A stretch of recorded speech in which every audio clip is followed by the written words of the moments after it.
Okay, ladies and gentlemen, what is going on? Welcome back to my channel, where today I am going to let you know everything you need to know about update 1.13 in one video as quickly as possible, because they just released one episode, or actually many episodes at the same time, where they cover new game modes, balance changes, all the different things in many different videos. But hopefully this one right over here, what you are watching on Des Games, where if you have not subscribed to, you are going to click the button right now. Thank you very much for doing that. Hopefully everything is over here in one place and gives you quite a nice overview. So without further ado, let's dive right into the action. And first up, let's talk about changes to the vehicles and SPGs in update 1.13. Yes, we need to talk about that. An article what was released together with the video 24 minutes ago. That video actually is not doing super hot, because right now, if I'm looking at it, it has roughly 50% like and dislike ratio. So let's quickly, I'm going to show like quick cliff notes what you need to know.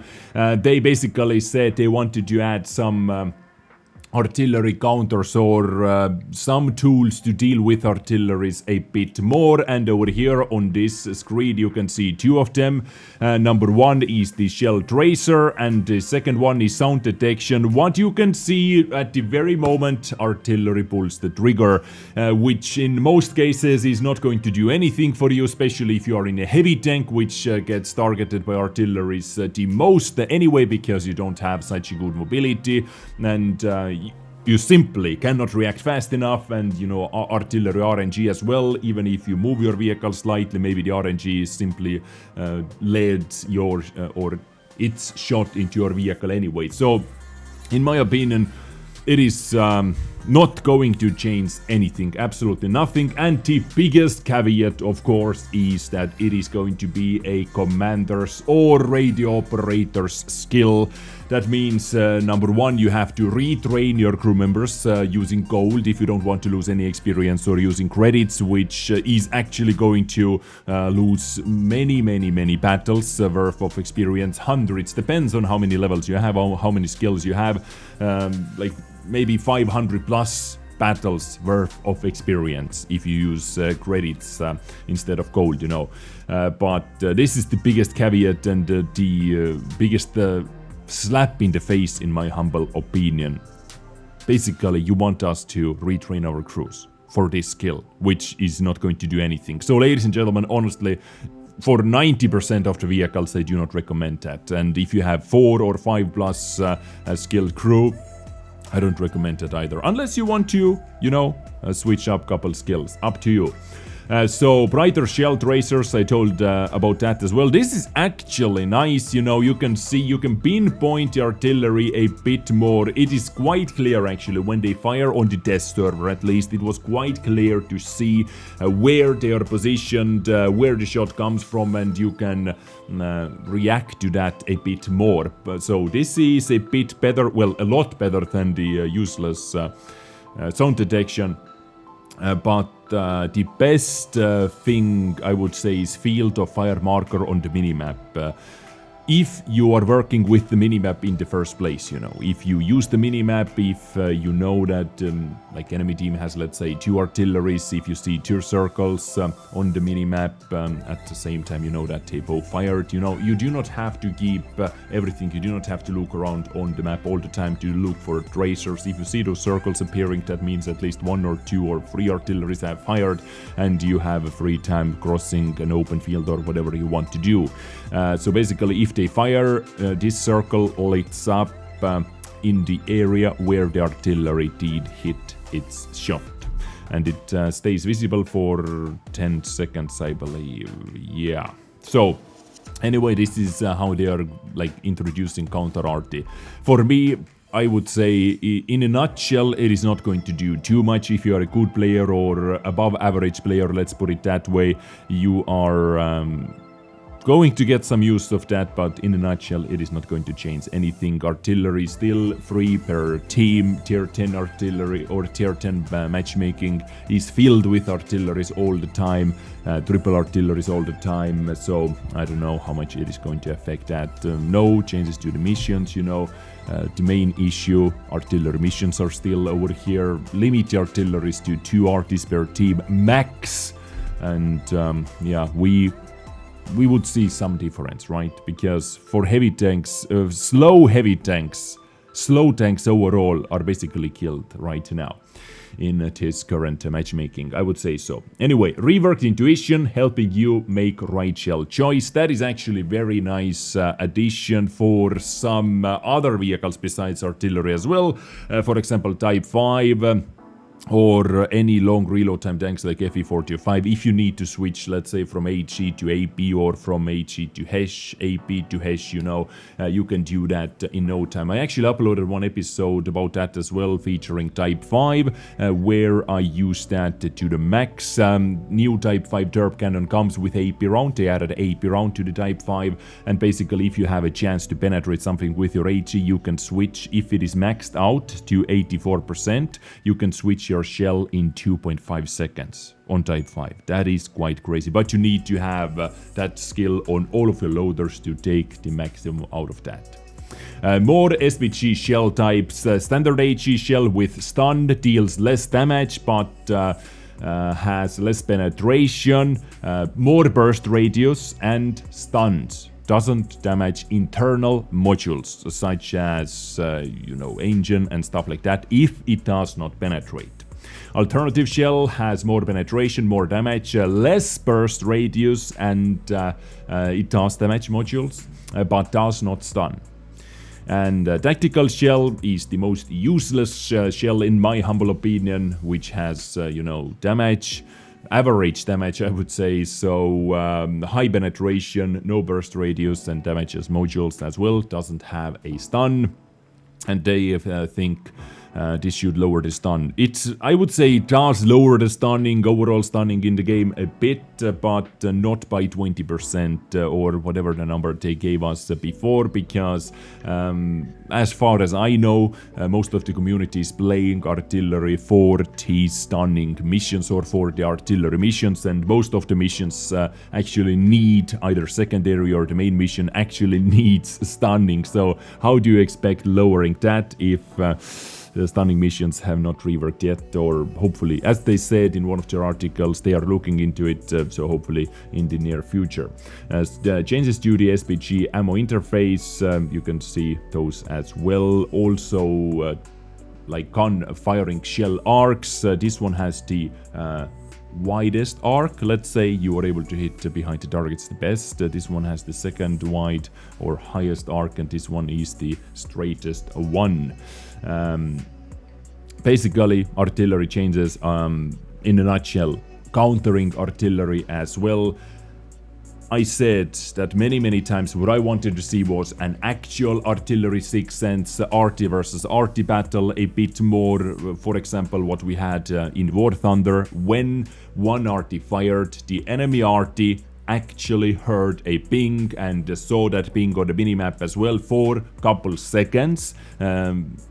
Just warning that enemy artillery fired and giving the rough position where the RT was, and we had so much better time, or Armored Warfare had so much better time dealing with artillery in that game in that way. Next up, let's talk about reworked HE shells, high explosive shells, which were tuned quite a bit.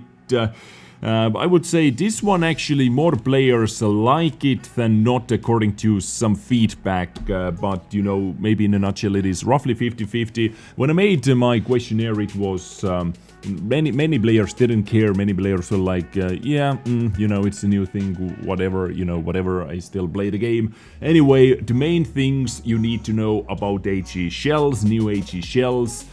Changes to the damage mechanics. HE shells now deal damage at the point of impact, what means that if you hit the turret, it tries to penetrate that point right over there. What you did hit, or it deals damage based on the armor thickness on the point where the shell landed on.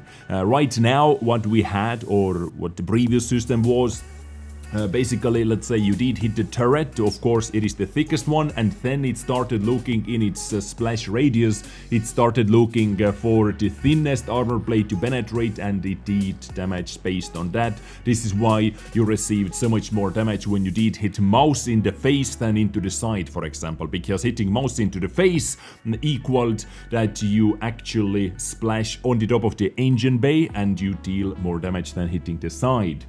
Second big thing, big difference compared to the previous HE was, of course, HE shells will be able to penetrate screens, tracks and to wheels of wheeled vehicles at the point of impact. They will also be able to penetrate insignificant and or destructible objects, fences, destructible structures and so on.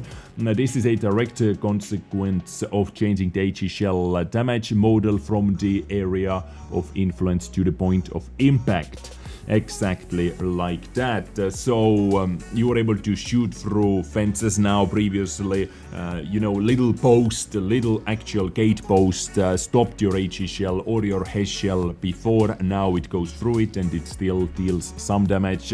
But overall, it deals a lot less damage. HE shells overall, I would say, have been nerfed. Depends on the caliber though, because when I did the test with 183mm HE shells, standard shells, I got some ridiculous rolls such as 900 damage roll, no penetration into some tanks, but at the same time from the same gun I was able to see rolls like 220, 250, you know, the variety, not the variety, the damage variance is a lot bigger now, and it is, yes, it deals damage with almost every single shot, but the damage value is very unpredictable. I have many HE only shell videos loaded up as well, with Type 5 for example, with FE45, 183, both in a single video, and also Foch 155 full HE as well. Please go check it out.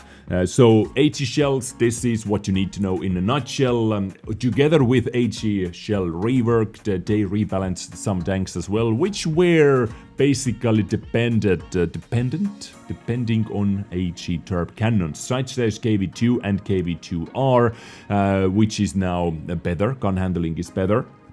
And mobility is better as well. Aiming time was reduced, traverse speed of the turret was reduced, dispersion of the turret was reduced, traverse speed is now faster, dispersion on traverse and while moving is better now, so overall gun handling is better, and also it is a bit faster as well, 40 extra horsepower. This gives you, you know, better power to weight ratio, better climbing speeds and so on. Identical changes to the KV2R because those tanks are identical. One simply has a skin. XM551 Sheridan and D49 both are more accurate and better stabilization now. Overall dispersion, aka accuracy, was decreased, you know, more accurate now. And better dispersion, same goes to the D49. Of course, D49 has bigger values because of like lower tier gun, right? Type 5 and Type 4 heavy, they actually got 8B round to their turb cannon, 15cm turb cannon, and also the TAT turb cannon is a bit more accurate now. You can see from 0.5 down to 0.47 and the 14cm gun down to 0.38, but it doesn't have the HE. So Type 5 also got buffed with the intuition skill I said before. Switching the shell types is actually going to help this tank out a lot. On the top of that, wheeled vehicles, starting from tier 8, all of them got nerfed because HE shell penetration was nerfed down to 75. HE shell on EBR 105 was 105 before, and that was actually ridiculously OP. So right now, it is 75 all across the board. And one more thing I want to say, yes, shells can penetrate tracks, objects, screens, but they lose quite a bit of value actually. So at first, in the first testing phases, it was easier to penetrate armor behind the tracks, you know, if you penetrated object or screen. But now, for example, this means that, for example, after penetrating a screen of 20mm of armor, right, you penetrated 20mm mm of armor, the HE shell will lose 60 mm of its penetration value. So however thick the screen, however thick the spaced armor is, you have to triple it and your HE shell is going to lose that penetration, and whatever is left of it is basically calculated if it penetrates the side armor or not. For example, you have 100 mm of penetration, 20 mm side skirt protecting the hull. You fire, you lose 60 mm, now you have 40 mm of penetration left to go through the side armor. Simply put, right over here, HE changes, let me know you happy or not about that. Moving on quickly, next topic, vehicle rebalancing continues. This update also rolls out with some rebalanced premium tanks such as M41D, Senlec T92 and ISU 130 as well. 130 who received more engine power, better shell velocity on both rounds, standard shell velocity, HE shell and special shell penetration together with standard shell penetration received a lot extra penetration actually. Controversy limit was made better, minus 10 to the right, minus 10 to the left now, and 10 extra shells, which that tank actually needed sometimes, not all the times of course. If you ran out of shells, you had a good battle. So a lot better vehicle now. Of course, every single buff makes tanks better. T92 received some much needed penetration upgrades actually, up to 189 and up to 230. This is the sickest and the silliest premium round ever. This premium round right over here has 230 mm of penetration, cost 5,600 credits and damage 150.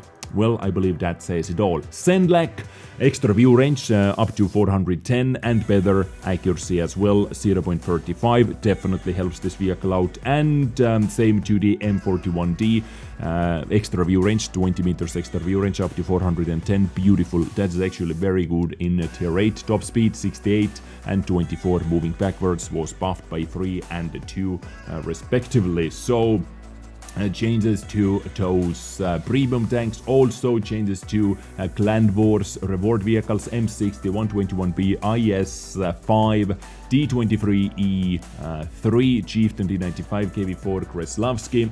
Let's start with the Chieftain. I'm like, this is extremely unofficial, but I believe this tank wants to come to the pawn shop. For some reason I get those pawn shop vibes, because why would they buff that for any other reasons? This is just my speculation, but I have not heard anything official about that, just my speculation. Anyway, extra 100 horsepower engine, beautiful. Gun dispersion on movement, hull rotation, turret rotation is a lot better. View range 400 meters, gun reload time 7.5 seconds.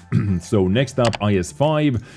Gun dispersion during movement on hull rotation is better, turret rotation is better, and extra gun depression up to -7 degrees. This tank actually really badly needed all of those things because this gun was just absolutely atrocious. Like extremely bad gaming experience. In my humble opinion, feel free to think differently. KV4 Kreslavsky received some extra drop speed, 10 km/h extra drop speed, extra engine power, better gun dispersion during movement, and hull traverse a lot better once again, and 200 extra hit points. Also enhanced the turret armor. They tried to patch up some easily penetrable weak spots. So top speed, like engine power, top speed, all of those things were much needed for that vehicle. All of those tanks, not all of those tanks, both those tanks are actually available in the pawn shop. Also E3, once again I think this wants to come to the pawn shop. Actually, my prediction once again, gun dispersion during movement and hull rotation has been improved by 30%. 121B, I made an episode about that, about the buffed 121B, which received extra top speed, reverse speed, DPM, and enhanced hull and turret armor.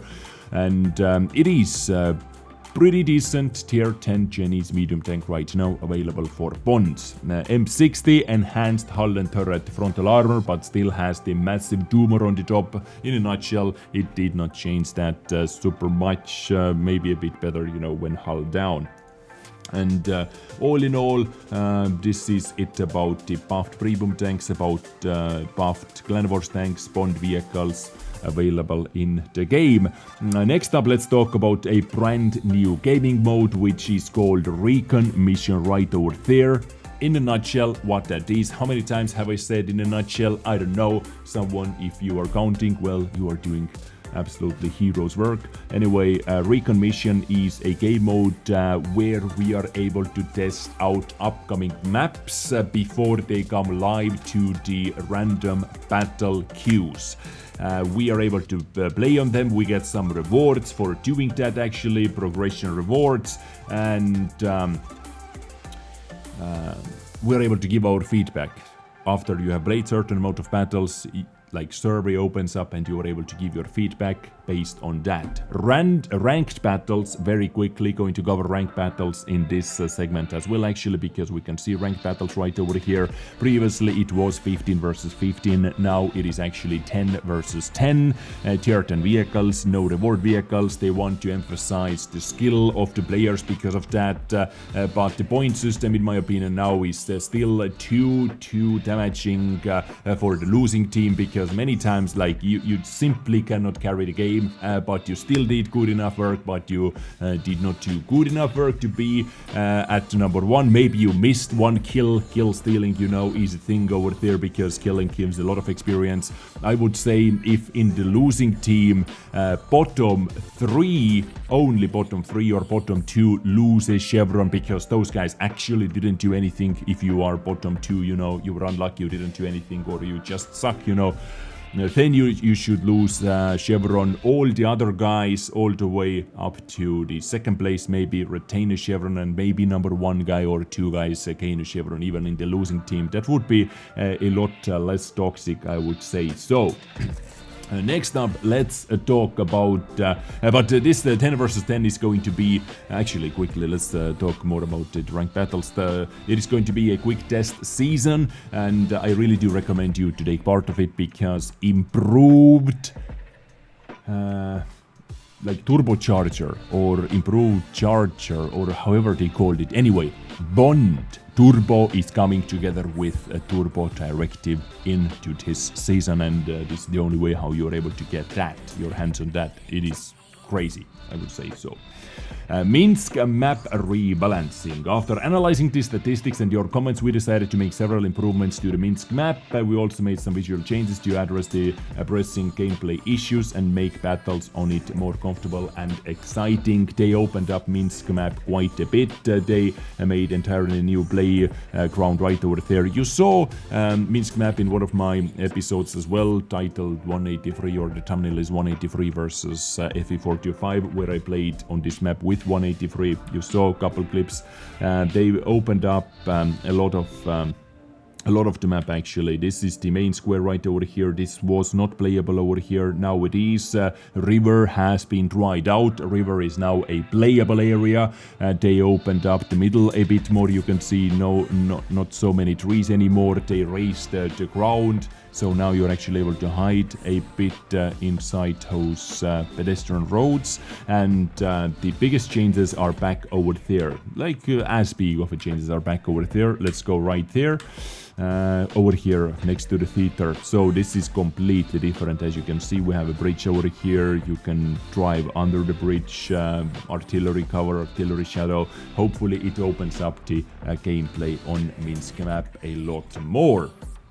Interface improvements, very awesome, welcoming changes in my humble opinion. If you work with Minimap already, if you know your surrounding, if you know how to look around what is happening. Now in the settings, if you go into the settings, you can activate team HP bars as well, what lit up on the right side. On the left side you can see in the team panel, yes, over there you can't see the HP numbers, but it gives you a rough idea how much HP FE215B, for example, has left. 50%, 30%, 25%, you know, full HP. This gives you a rough overview. Same goes to the minimap. You can see minimap circles. Those circles are HP bars. You can see this guy, this light tank is almost dead. That medium tank, you know, has lost like 20% hit points, around 20%, let's say. You can make them visible all the time, or you can make them available only when pressing Alt, for example. I have the team panel HP bars available all the time, but minimap HP bars when I press Alt, for example, because, you know, otherwise it may get too crowded. You can't see which type of vehicles they have because those circles actually block some things. Next up, Commander's Camera. Beautiful. That was a mod. Both those things were actually community-made mods for a very, very long time, but now they are in the game, in the vanilla client. But this Commander's Camera is actually very useful in this type of situation, what here is showcasing. For example, if you want to know where enemy tanks are aiming, if you zoom out to the furthest, it switches to the tactical view and you are actually able to kind of move your camera very nicely. It gives you a nice overview if you want to use it, if you want to see where enemy tanks are aiming. You know, you need to know if you can push in or not, because third person zoom out right now is not giving you that. And everyone who used this mode, for example, actually had an advantage in the game. All three modifications are inside the game under the settings. You can see enable tactical view, enable Commander's Camera, and also you can do that to show vehicle HP in team panels, show vehicle HP on the minimap. I have this upon pressing Alt, and this is always displayed. Replacing blueprint fragments also coming with update 1.13. Oh boy, this is actually a very long episode, but everything in one place. So they're using the personal mission 2.0 logic over here with a 1:6 conversion ratio. Alliance, Poland, UK, USA, you are able to use Poland blueprints when trying to research UK or USA vehicles, for example, in 1:6 ratio to research USA tanks. For example, let's say M48 pattern, one blueprint, making one, you know, slice of blueprint costs you, let's say, 5 fragments, right? But now if you want to use Polish blueprint, 5 times 6 is 30. It takes 30 Polish fragments to make one USA vehicle fragment. Hopefully this made everything understandable. You know, bloc, Germany, Japan, coalition, Czech, France, Italy, Sweden, Union, China, and USSR. Those are all shareable. Like, you can share those blueprints right over there. Germany, Japan are shareable, and so on. What else actually? Next up, let's talk about Battle Pass. So I actually talked about Battle Pass as well.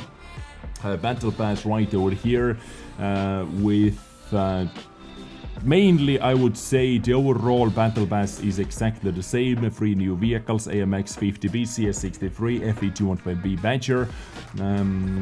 What I wanted to show you, 3D styles, they come with the progressive 3D style. Yes, super awesome, awesome, awesome. But the biggest difference is that this time they introduced Bounty exhaust system, which makes some light tanks absolutely redonkulous. And this unique item will be available in the base reward track. Level 90, ladies and gentlemen, actually gives you free bounty equipment unit, where is level 90 right over there. There it is. Finally, they listened to our feedback and they actually added it right over there, because in the current season, what we had going what we still have going on, we didn't have that in the free tracks. You're able to get up to 9 tokens or up to 18 tokens if you pay for it, up to 9 if you're a free-to-play player, and people are able to redeem their Kunze or K91 PTs, which are new vehicles, or 777 Sharford Tour for a Phase 1. All of those tanks in a nutshell are good, you can't go wrong with. You know, I don't think too much about K91 PT, although some people do. Same goes to the 777, Sharford Tour is amazing, a Phase 1 is amazing, Kunze is for good players only, I would say so. Otherwise you are way better off in the Tech 3 Leopard PTA, which is fantastic vehicle. Okay, so what else over here? Let's go back, ranked battles, and I believe I covered everything I wanted to cover about update 1.13 actually. All the buffs, nerfs, features, new game modes, changes to the HE. You know, in like overall I would say Recon game mode as well, by the way. In the Recon game mode we are going to get 3 new maps to test out on the sandbox. We were able to test them out as well, or on the test server. You have seen that. like in a nutshell, we have to play with the HE changes, HE rework, because test server at the end of the day is a test server. Sandbox is a sandbox. Live server shows what kind of results we are going to have. It is almost impossible to predict how the overall player base is going to take it, because this server is just 5% of the players. Most enthusiastic players, or like me, who makes content over there and plays with only AP budget artillery, just for the memes. Update 1.13 is here. Ladies and gentlemen, you can reload it. I believe on the NA server maybe it is here today, but for us, EU, it is here tomorrow. Actually, in 2 days. Right? Anyway, let me know what you think about all of this in the comment section. If I missed anything, don't forget to let me know in the comment section if I missed any important updates right now. Like, it's so much information. Maybe I missed something. Hopefully not. Love you all. Stay awesome, stay sexy, take care, and bye.